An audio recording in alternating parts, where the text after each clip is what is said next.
developing suits. You're going to be able to walk into a metaverse mall, right? They're going to have all my sizes. I'll be able to say, I like that fabric, this lining in my jacket, right? They already know my sizes. It's shipped within, 24 hours and made on site. So I think I'm a huge, I'm bullish on the metaverse. Investing in it's a whole different thing, but bullish on the metaverse as a concept and the way we're heading.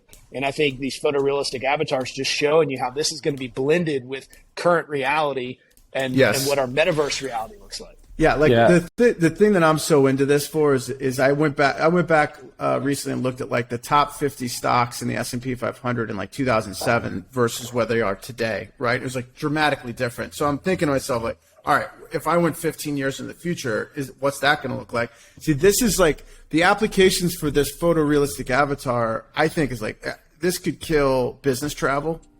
Right? Like I could definitely see companies having no internal travel. You just use photorealistic avatars.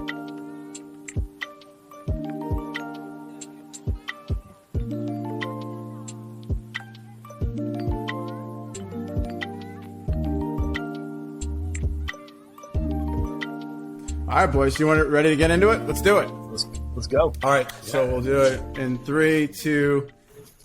Hey, everybody. Welcome to the first episode of This Week in Pre-IPO Stocks podcast. This week, I got with me Nick Fusco, CEO of 8View, a pre-IPO secondary pricing company. Got Don Nitti, venture partner at Social Leverage, a venture capital fund, and Clint Sorenson, chief investment officer of WellShield, an OCIO and investment research business.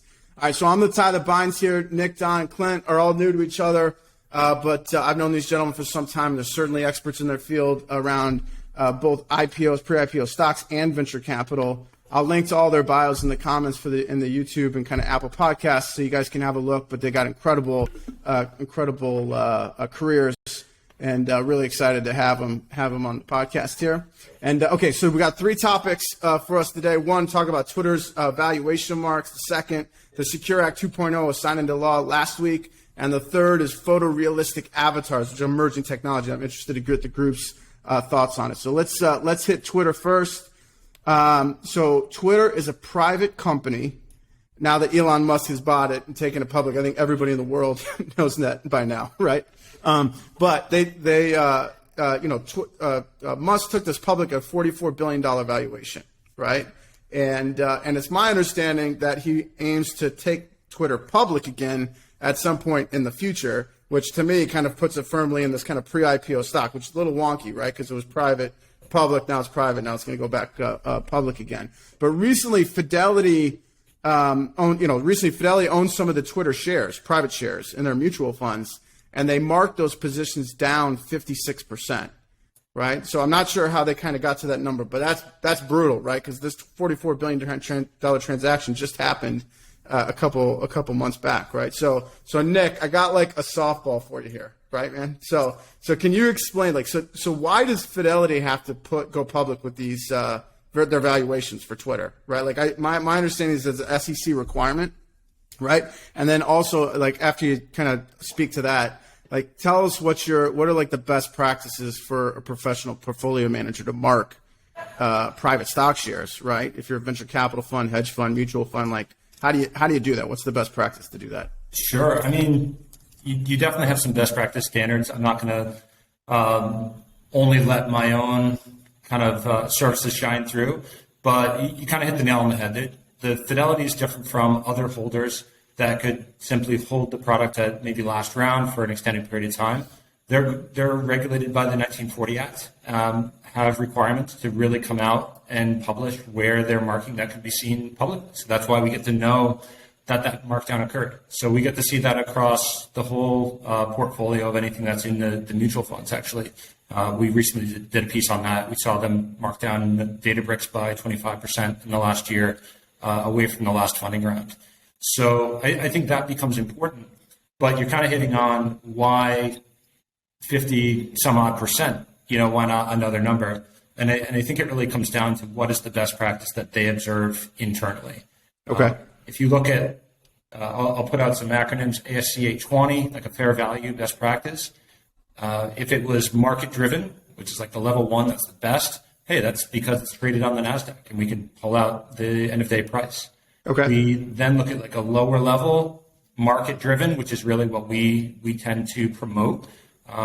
That's another way. We can look at what's transacting, where it's being bid, asked, trading, right, where all that activity comes to play. Right. That becomes super important. It's probably not really the case here. So in this case, they're really going to have to look at more of a model-based approach, looking at the financials, discounted cash flow, other comparables in the market, taking into account just all the news that's out there, which actually becomes really tricky. So sure. In the in this space, I don't want to put words in Fidelity's mouth. They're clearly experts. They know very well what they're doing. But those are probably a quick rundown of some best practices in terms of the fair value leveling. Super interesting there because we also look at some other Elon Musk properties, Neuralink, SpaceX, the Boring Company. Those are all pre-IPO. Yeah. So we get some good visibility on those. Interestingly, SpaceX is just one of the few names that's killing it this year, right, while the rest of the market's down quite a bit. Right. Okay, so here's the article that I kind of referenced this from right here, and let's see if I can get. Okay, so here's Twitter's valuation over time. So Don, I'm like interested in your opinion on this, right? So Twitter started in 2007, which kind of blows my mind because like the iPhone came out around there, so it's not even that long ago, right?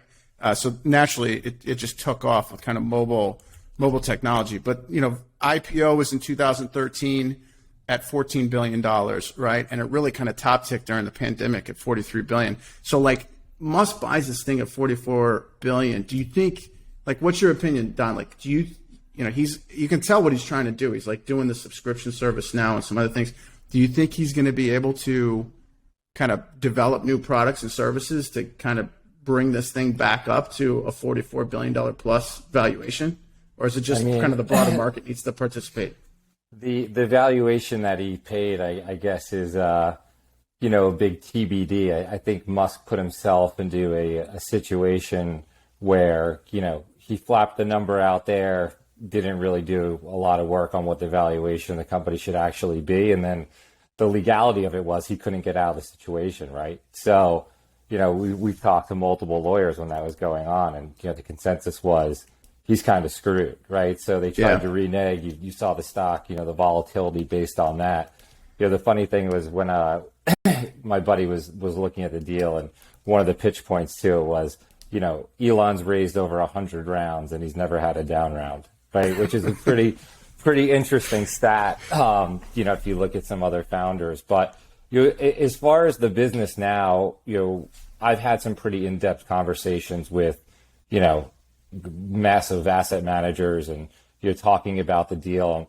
And, people participated and some didn't. And if you looked at their kind of valuation case on what it's actually worth, it's pretty in line where Fidelity marked it down to, right? Okay. So I don't think that number on the TechCrunch article is that surprising to people who had conversations about the deal and looked at it and saw what it was worth. As far as is Elon able to turn this business around? I mean, forever, there's been conversations on the street of how Twitter's mismanaged and what they could do to, new product and profitability and this and that. And I think Elon saw this as well and kind of, took advantage of the situation throughout this number. And, now he acquired the company. I don't think, there are products, can you do corporate subscriptions, right? It's like you look at a lot of these companies that have just used Twitter as almost like an outsourced IR for years, right? So, right. Are you able to kind of have this B2B model, and that generates some larger enterprise revenue for the company, cost cutting. We obviously saw that come from him walking into the office day one with what do you have, a sink or a toilet? Yeah, right. That's right. So you're looking at that, and they implemented the blue check mark subscription model, and that's right. You had all the noise around advertising being pulled. I mean, the question there also is like, is that going to last forever? Are people going to come, are companies going to come back to the platform as well, right? Right. So, I mean, you have to imagine that just the broader advertising space is down with what's going on in the market. Yeah. Right? So, of course. So, you look at it, and I think now it's, it's funny because I said to a buddy, I said, you're paying $44 billion for a startup. Like, essentially, this thing needs to be totally, rebooted, right? So Right. You're betting on his ability to execute, which is he's clearly shown through multiple outcomes. So, it is a TBD scenario, and what's the right price for this business? It being private now with limited visibility into what the numbers look like, and unless you're a shareholder, I think it's going to be a guessing game for most people. Right. So, all right. So, Clint, like, what do you think? I mean, I know you're like an indexer. You have ETFs, this kind of thing. You built indexes before. So, like, Twitter. Like, I looked at social, the Global X Social ETF, or it's SOCL is the ticker. That's down 42% over the last year, right? And I mean, so Fidelity's down, 56, which is bad, but I think to Don's point, it's not perhaps terrible considering what's going on. We're seeing the privates market down 37%. So it's already that's interesting. So like Clint, like, what do you think? Do you think this is just a function of the broader market pullback? So like this thing's going to come back up over 44 billion when he's not going to have a problem, or is he going to have to kind of Don's point, he's going to have to massively reset this business in order to get it back up to a valuation like that?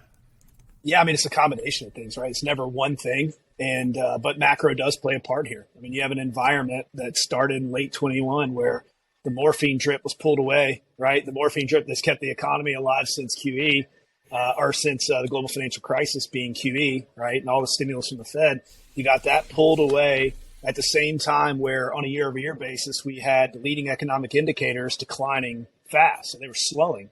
Now they're in straight up contraction, and you have coincident indicators following suit. And so you've got this environment where the Fed's actually continuing to tighten in the face of slowing growth, slowing inflation. Historically, that never pans out well for valuations. Multiples contract across all spaces. And again, at the end of the day, there becomes a liquidity preference. And I think everybody's just trying to kind of find their way here in terms of where things are going to actually end up and settle out. And I think when you have complications in a business, no matter how effective Musk has been in the past at executing, when you have complications in a business, especially where it's always on the front page of every newspaper, it's always on all the media, you're going to get a lot of scrutiny, and you're going to get a lot of volatility. I think the best thing that's happened is that it is private. So you don't have to, if you're a shareholder, you don't have to experience this on a day-to-day basis because it's probably pretty wild. But look, long term, I mean, I think at the end of the day, we've got to get back to an environment where we have the economic environment where you're accelerating on a year-over-year basis, right? I'd love to see that leading indicators. I don't know if a Fed pause is going to be enough because, again, we've been living on stimulus since the GFC. But at some point, this thing turns, you get a recovery. And then we'll see what's what, but you have to have those that wind in your back before I think you're going to be able to see things really develop. Okay, so Nick, all right, cool. This is Nick. So you got Twitter shares. Are there bids, offers, or transactions getting done? Like, what can you tell us? I know that you're getting data from brokers. We're not seeing anything right now. Okay. So I just wanted to pull up the broader markets that were kind of brought up here. And in the context of the declines, it makes sense that 44 billion number was thrown out so long ago. And also it was probably artificially high to begin with. And you could see how the markets continued that slope, right? So I just wanted to share that. Perfect. That's great. All right. So listen, let's shift over to the Secure Act. All right. So the Secure Act was signed by President Biden as part of the government's budget package that got signed in last week.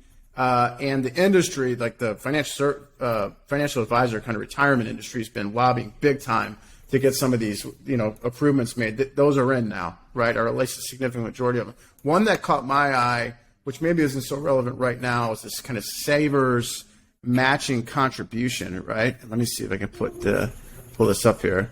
So this is from Morgan Lewis, kind of a snapshot here. I'll put the link in the notes, the show notes. But this effectively says that individuals can save into an IRA and get a 50% match from the government that's paid from the government.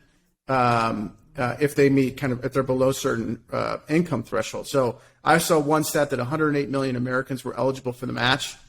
So that's $108 billion of total assets that the government's going to be putting into people's accounts. Again, they got to put the contributions in, right? But Clint, like maybe you could hit this for us real quick. Like, what are your thoughts just about the Secure Act 2.0? And then also, like, I'm actually interested, like, do you think it's like bank account IRAs or brokerage account IRAs are going to benefit most from this for that like kind of lower income demographic? Because I think that ultimately impacts which kind of fintech pre-IPOs might benefit from this in the long run.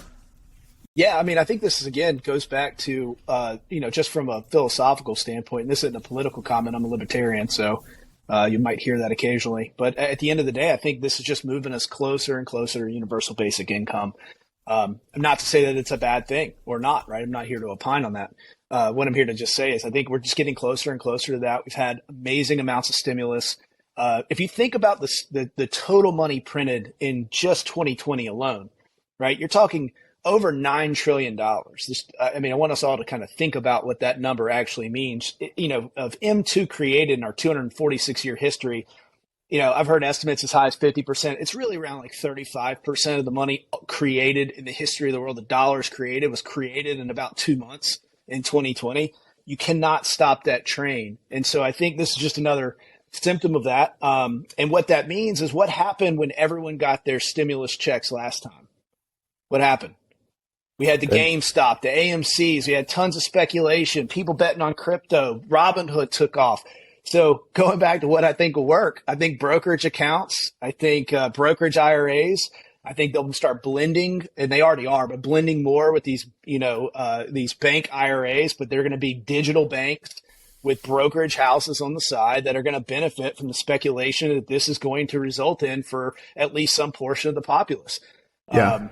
And then the other portion, you're going to have a lot of people spending this money, and obviously they have to pay a fine for pulling it out before age of retirement or what have you. But I think this is just going to be more indicative of what happens when you dump stimulus on a populace. This is helicopter money, and helicopter money, as we saw last time, generated a tremendous amount of demand in a broken supply chain environment and created a massive amount of inflation. That wasn't QE. That was helicopter money given in the form of PPP, where people bought, jets and mansions, and direct stimulus checks that went to people, and they decided to buy GameStop, AMC, and whatever else they were buying, and Dogecoin and every other crypto asset out there. So I think it's big for demand. It's big for market. It's going to be big for these companies most likely in terms of volumes, but I'm not sure how great it is long term. I think it does add a variable of speculation and everything. Well, so listen, that kind of begs the question. So like, Nick, I know you got this chart up here, right? But just to hit on this real quick. So like that kind of begs the question, like, so I'm interested, Don, Nick, what you guys think about this. Like,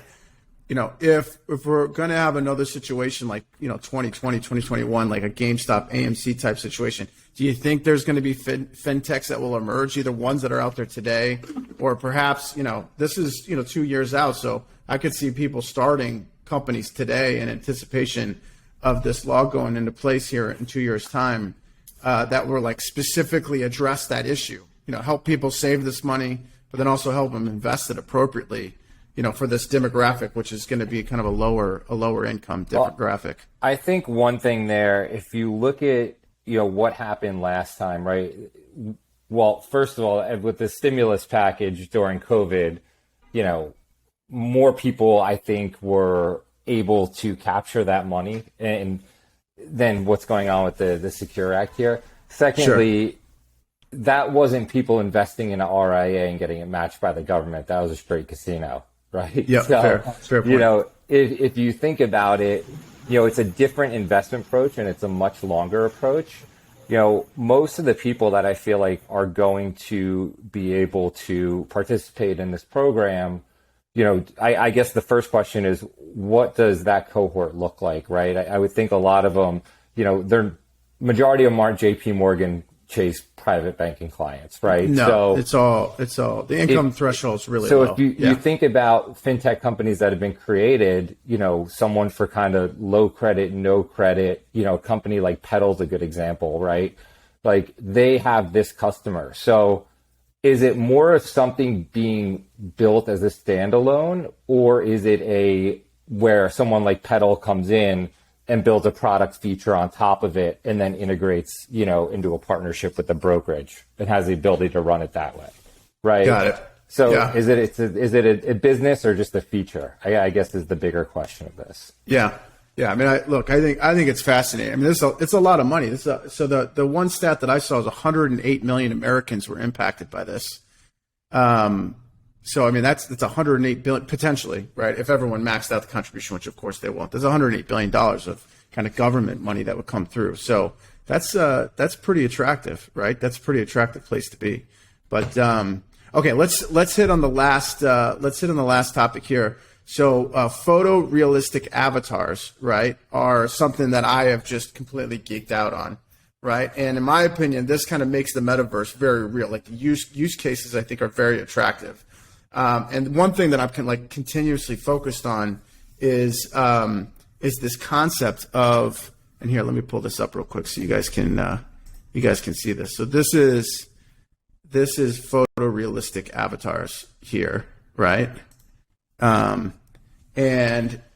one thing that I'm really interested in is how this impacts incumbents, right? And as some of these emerging technologies, which my kind of thesis is that this acceleration of technology is going to shorten the cycle of how these companies impact, these technology companies or emerging technologies companies kind of impact what's going on in the kind of the incumbent or public market space.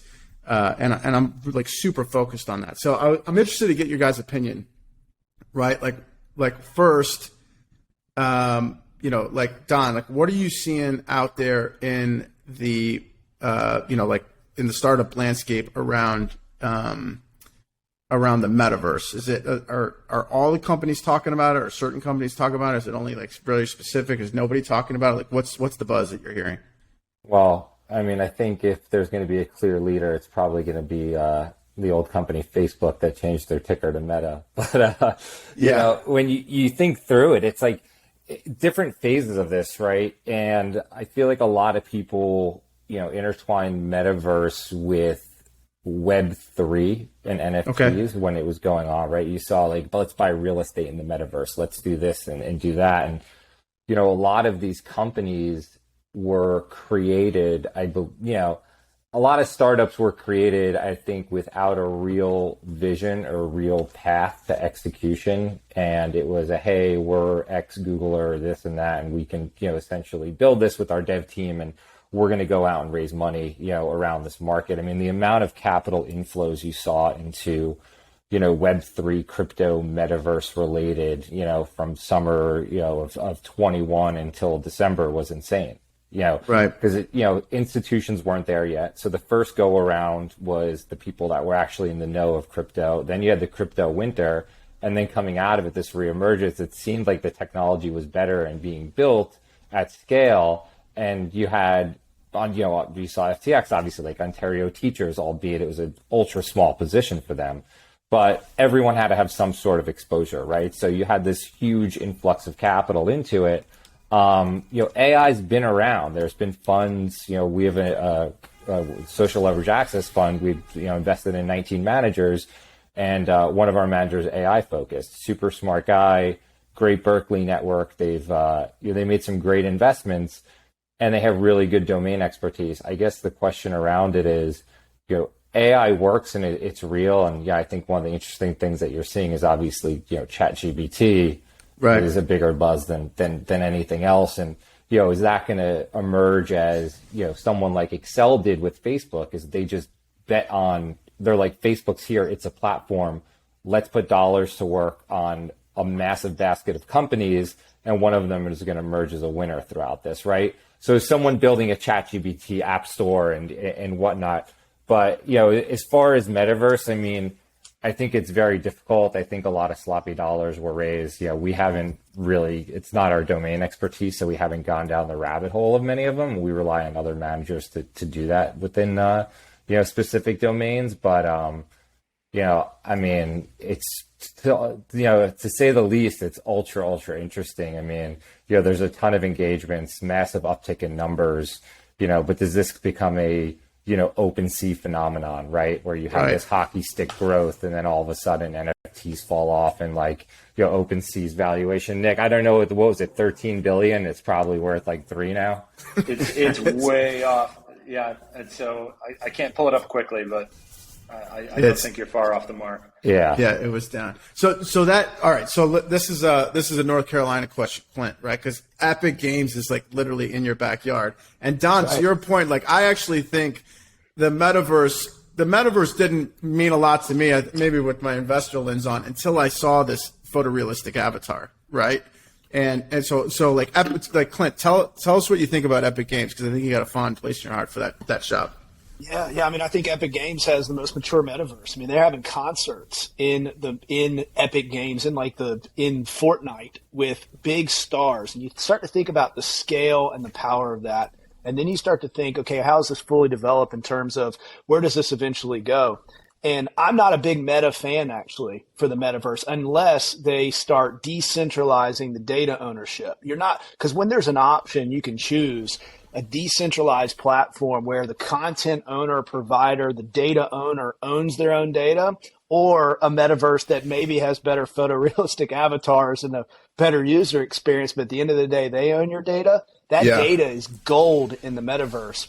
And that is going to, I think, and I believe, will move towards the people, the owners of the data, realizing that value. And so I think Epic Games has that ability to pivot a lot faster, in my opinion, than Meta, and they have the fully developed. Then you have the sandboxes and the Decentralands, which are also, those are truly decentralized metaverse experiences, but Epic Games has the users, period. Yeah. This is starting from gaming. It'll move to other applications, add-on features where instead of going on a Teams meeting, you have your avatar, you're meeting in your little office location, you're sharing things back and forth. So I see big players getting involved as well. The Microsofts of the world, anybody who has an ecosystem is going to capitalize this. And then you think hardware, Apple, suits, they're developing suits. You're going to be able to walk into a metaverse mall, right? They're going to have all my sizes. I'll be able to say, I like that fabric, this lining in my jacket, right? They already know my sizes. It's shipped within 24 hours and made on site. So I think I'm a huge, I'm bullish on the metaverse. Investing in it's a whole different thing, but bullish on the metaverse as a concept and the way we're heading. And I think these photorealistic avatars just showing you how this is going to be blended with current reality and what our metaverse reality looks like. Yeah, the thing that I'm so into this for is I went back recently and looked at like the top 50 stocks in the S&P 500 in like 2007 versus where they are today, right? It was like dramatically different. So I'm thinking to myself like, all right, if I went 15 years in the future, what's that going to look like? See, this is like the applications for this photorealistic avatar, I think is like, this could kill business travel, right? Like I could definitely see companies having no internal travel. You just use photorealistic avatars. So that's air travel, that's hotels, that's entertainment out. I mean, there's like really interesting applications to incumbent companies that are in kind of the S&P today. Office space. Big centralized platforms, right? I mean, any big centralized platform is the first wave of decentralization, right? They decentralized something that we did on a day-to-day basis, whether it was shopping with Amazon or communication with Facebook or information access. Clint, let me ask you though, don't you think you could do this? I mean, like Facebook, Meta's whole play is to do this with companies, right? They're going to do kind of these photorealistic avatars. They're going to go to a company and say like, hey, grab that everyone should get the headset. Yeah, right. And then, so, I mean, there's like definitely legs there. I mean, I think there's. I mean, I think one of the big four ended up buying like tens of thousands of units of the Oculus to do training remotely. And I'll go with my super nerd hat here. I actually bought an Oculus because I wanted to use it for conferencing. And I was like, you know what? At some point, I'm going to bump into a couple people that are going to do this. So my buddy at Meta hooked me up with an Oculus, and he had me meeting him in the like Lake Como meeting room. We're both looking at each other, and it wasn't photorealistic, so it wasn't the same. We had whatever nose we picked out, which was affectionately better than our own noses, that sort of thing. But I think, this is a huge game changer. And I think you've just pulled it up, Aaron. Like this really does maybe help us out on the carbon footprint of getting in the air and everything like that. Yes. It's pretty cool. And I will say, looking at the valuation of Epic Games, they're down, but they're not down as far as a lot of other folks out there in the pre-IPO space. Like they're actually persevering, which is great. Yeah. So that first clip that was up there, this new Oculus that Meta's coming out with has cameras that point back at your face. Right. And it starts to do this. There's some like really wild stuff on YouTube that this Reality Labs team at Meta has already put out. So like that's like the big 800-pound gorilla. Like I'm dying to see what's happening in startup land, right? And kind of where they're going to take this. So I don't know. Like I look at the applications around this, and the metaverse seems super hokey to me for all the reasons that you just said, right, Nick? Like, who wants to go on and be a cartoon? Like I was talking with somebody the other day at Meta, and they're like using this for internal meetings, and she was telling me like her boss is a robot. I just couldn't take that seriously. Right. Exactly. Hard no, right? but I would say that like going on and having a conversation with like the three of you guys as people, and like literally my brain can't tell the difference if we're like in the metaverse or in real life. That's interesting to me.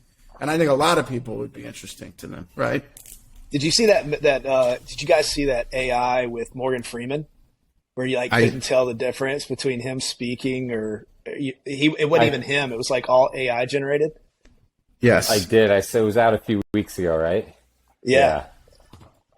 That's where we're going, man. It's interesting to see too what kind of revenue this can bring into a lot of media companies as they begin to stream concerts and everything else. I mean, you saw companies who did live streaming at concerts, direct to TV, but I don't think, I could fathom anything more depressing than sitting on my couch with a Budweiser alone watching a concert, right? So it's like you go there for the experience. So if they could make that more appealing through virtual reality, Godspeed. I love it. Yeah, it's also a point of access, though, right? I mean, look at pay-per-view boxing. How massive that was when we were kids. You get the best seat in the house. You get to experience it. You pay through the nose. But now you have all these folks that aren't in New York or LA or San Francisco that want to see these shows. You can have them actually touring with the dead.